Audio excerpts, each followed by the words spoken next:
Magandang mapagpalayang gabi sa inyong lahat. Ang babaeng nasa inyong harapan ay 24 anyos, fresh, virgin. Joke lang. Ako po, si Roxy Duran, na taga Sitio Marulas, Valenzuela. Ako po ang babaeng bumihag sa puso ni Mr. Dominic Roque.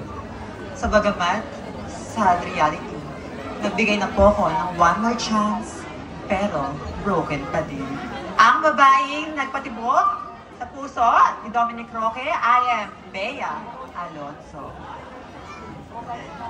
Bea Alonso na nagsasabi, sana po, naging manok na lang po ako. Para po, limliman ko ang mga itlog ng kalalaking ito. Sorry po, thank you. Thank you so much, candidate number 9, Bea Alonso. Bongga Widow's War. Bea Alonso. Ang hirap pinuhin ni candidate number 9, baka bukas malasin ako sa buhay.